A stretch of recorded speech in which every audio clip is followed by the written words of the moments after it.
What if technology gains sentience? This 2007 sci fi film is from Serbia.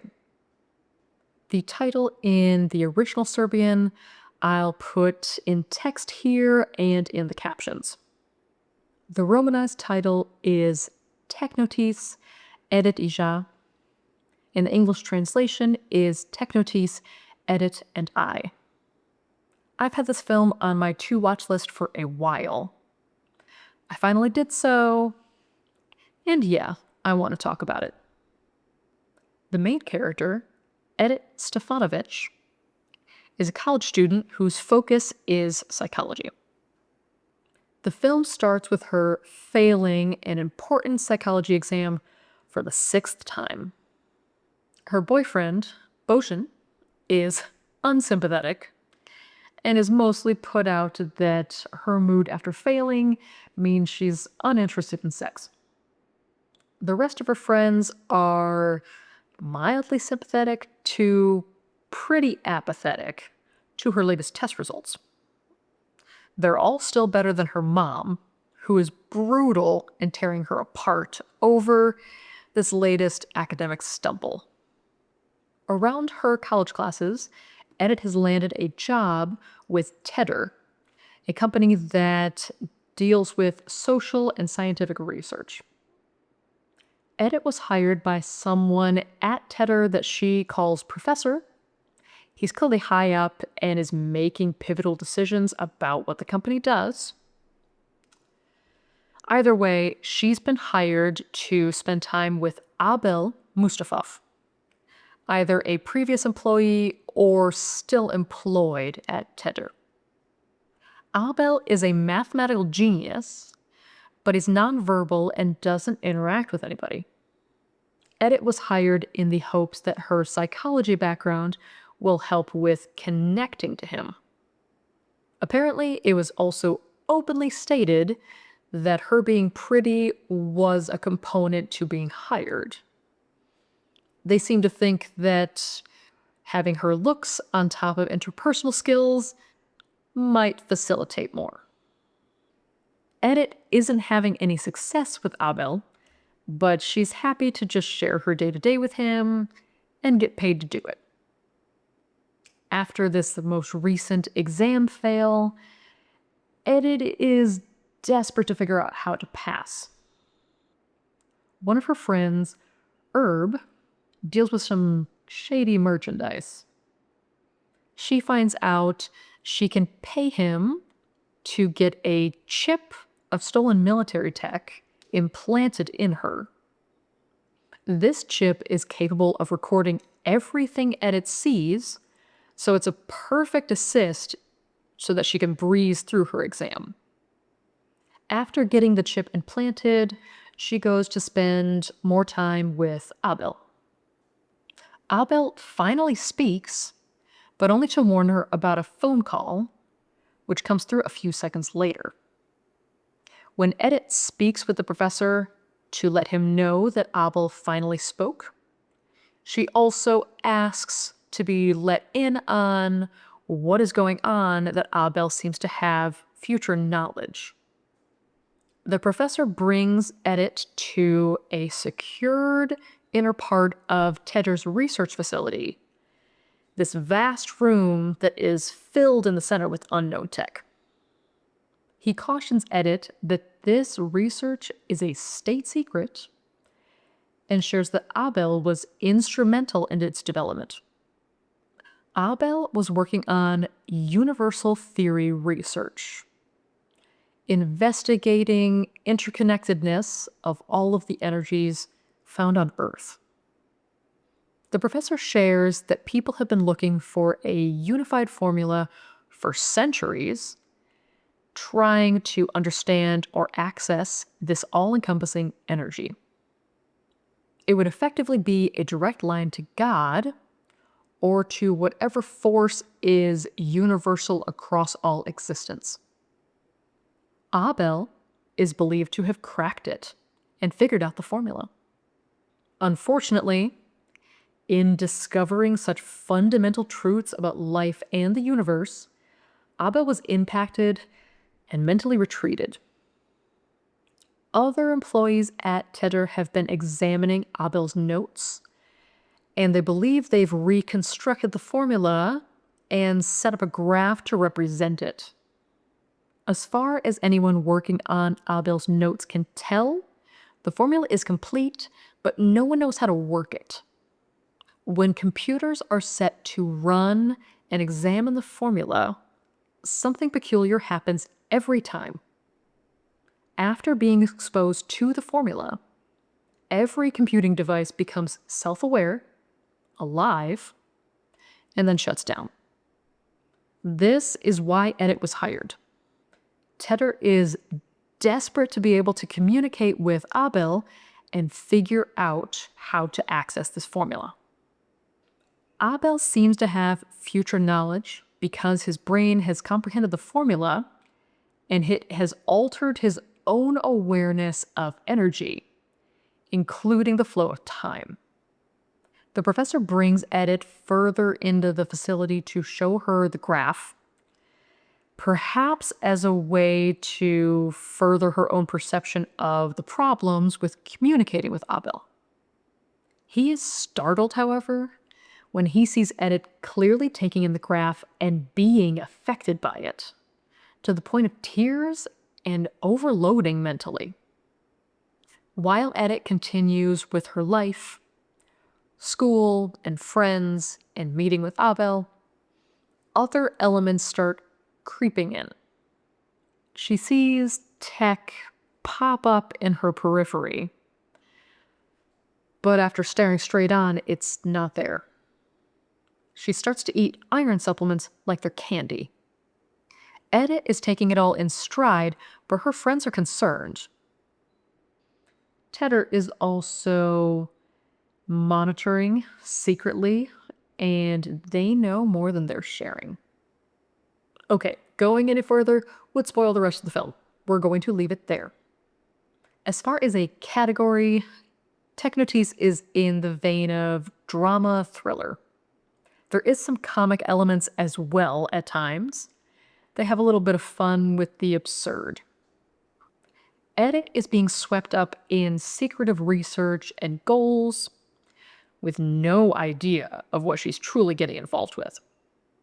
It seems absurd to hire a college student not yet finished with their degree to try and connect with Abel, but maybe there's a certain sense to it. Since Edit only ever interacts with 2 people in the company, one of whom doesn't talk back generally, she's fully unaware of whatever Tedder's plans are and what they want to achieve. And what she doesn't know, she can't spill to anyone else. Of course, with her not being fully in the know, she's also capable of doing things that Tedder won't expect from her, whereas someone fully involved with the research, they could put pressure on and have them fall in line and even understand why. All right, there is some background that can be shared about this film. Technotise is based on the 2001 comic book Technotise. Let me check the names involved here. The comic book was written by Darko Gierknik and illustrated by Alexa Gajic. From what I could tell, the comic book came out of Gajic's university thesis. I couldn't find any particulars on the comic book's success, but I imagine it did all right if a film was based off of it. Gajic ended up writing and directing the 2007 film that we're talking about as well. While the film is in the same future point and has several of the same characters, it's a different story entirely. The film also has the distinction of breaking new ground. It's apparently the first animated film that's been created exclusively in Serbia. Now, there have been other animated films, but filmmakers did partner with companies from other countries to make them. Technotise used multiple types of animation throughout, Vector, 2D, 3D, implementing CGI elements. This film was a passion project for Gajek. And with budget constraints, there was a team of less than 20 animators that handled the entirety of the film, even though it took them a few years to do so. I've seen some reviews that complained about the animation approach and this mix of animation styles. Personally, I didn't find it detracted or distracted me while watching it. I'm glad Gajek saw it through to completion, even with his budget constraints and the small team having to take the years necessary to handle this entire film. The sci-fi elements here are both the future setting and, of course, this research that Tedder is conducting. Technotise is set in the year 2074. Gajek chose it because apparently he will be 100 when that hits. There are futuristic cars and other tech that is part of everyone's day-to-day. Robots are around for tasks. Medical tech is far more advanced. At one point, Edith and her friends go to a place where it's sort of a racetrack, but they go around with hoverboards. This level of technology has not solved issues like poverty, homelessness, other societal issues. Rather, it all leads to an overall feel of how humans could be living decades from now. And then, of course, there's the theory being sought out as far as accessing all energy.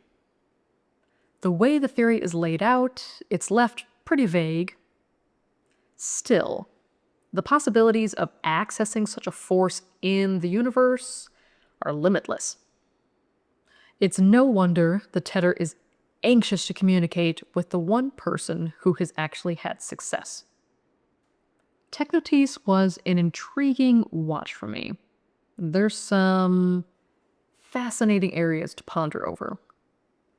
Technology gaining sentience in sci-fi is not a new concept. But for it to occur when no one's trying to make it happen, it's not a goal or an intent, that's a bit more unusual. The professor does share, of course, how the tech that is exposed to the formula gains sentience, gains life, and just as quickly commits suicide. For something mentioned once, briefly in the film, I was struck by that. On reflection, I can make sense of it, at least intellectually. Human existence can be seen as a progression of developing resilience or weaknesses as we march through different experiences. Coming off of a tragic event, I wouldn't expect a child to have the awareness and capacity for understanding to the same extent as someone who possesses more life experience. That is not to say that such awareness is always helpful or useful. When something can be more fully grasped, that also leads to the possibility of it being more deeply experienced, with a greater scope to be comprehending it with. Regardless, for a being to gain sentience after accessing possibly all that has been, is, or will be, I don't even think suicide is an appropriate term for what is happening. It feels more akin to a defensive shutdown, crumbling under such an assault with no resilience and no life experiences to draw it from. And each piece of tech has this experience completely alone. There is no community or support. It's likely not even a concept for the tech that is undergoing this altered level of awareness and change to their state of being.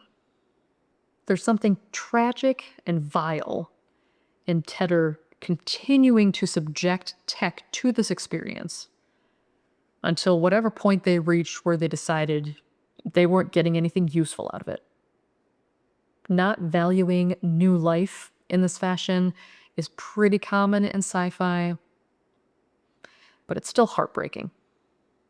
New or previously unknown animal or plant life has people, researchers, flocking to observe and learn about them. Our own thoughts and opinions on what we would do should we be presented with artificial life springing up, they're not nearly as encouraging. I won't spoil the film by sharing details that happen later on, but the subject of sentience does continue to run through the film. It was absorbing for me as the film progressed and other elements came into play.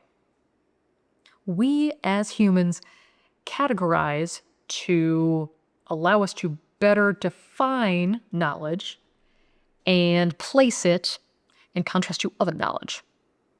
But that can also detract from allowing a concept or a thing or a being to have the fullness of its existence. Categorization can lead to a sort of distancing. And it can certainly be helpful, but it's not always a good thing. Something else that I found interesting is the concept of a force or energy that is present throughout the universe. It's a mind-blowing idea, and that's before even getting into figuring out how to access and gain knowledge from that. The idea of such a force is not new. There are plenty of belief systems that have something along those lines. The one that came to mind for me was specifically a more recent one, the Akashic Record. It looks to have sprung up during the 1800s as part of a larger belief system called Theosophy. Helena Blavatsky, a Russian mystic and writer, was the main person involved with laying down the tenets of Theosophy, as well as the Akashic Record. It was named using the Sanskrit word akasha. And there are several meanings, but one of the prevalent ones is aether, a substance that permeates the universe. The concept of the Akashic Record is that it is a record of all thoughts, events, actions, feelings, etc., across all of history. This record also stretches across the entire universe and across all of time, past, present, and future. Theosophy has tenets around accessing ancient knowledge to reach universal truths that have been discarded or lost. For the followers of Theosophy, the Akashic Record is important to seeking out that lost knowledge to restore it and make it accessible. It's a tempting concept for there to be such a source of knowledge. Something so vast could easily be used for wondrous or despicable purposes. In Technotise, while the company to dare is seeking this out, there's never any outright goals stated as to why they want this. All that's mentioned is that they conduct social and scientific research, but that's a pretty broad category. It's concerning to see the level of effort and determination that Tedder is putting forth to get at this formula. But it's even more troubling to think of the formula actually being spread to the wider world. I've certainly seen enough sci-fi to know not what is to happen, but what so many envision is likely to happen should humans ever gain that level of access to something far beyond our current capacities. I'll be grateful for the time being that such a test has yet to crop up. If you're curious about watching Technotise, it's on a few platforms. Let's see. It's streaming on Amazon Prime, Plex, and Momentu, and can also be rented or bought on Amazon Prime. Of course, that can change. That's where justwatch.com is useful in checking where it might be streaming in the future. I appreciated seeing this movie, and maybe this is enough to make you intrigued enough to check it out for yourself. Sneak peek for the next piece of content, I'm going further into the Gojira franchise. With the next one in line, Gojira Raids Back. I am very happy to not be struggling against a company hellbent on pursuing knowledge of everything, so I will see you soon. This is not the end-all be-all, but it's such a fascinating lens to consider through. See you all. Sci-fi is a way of life.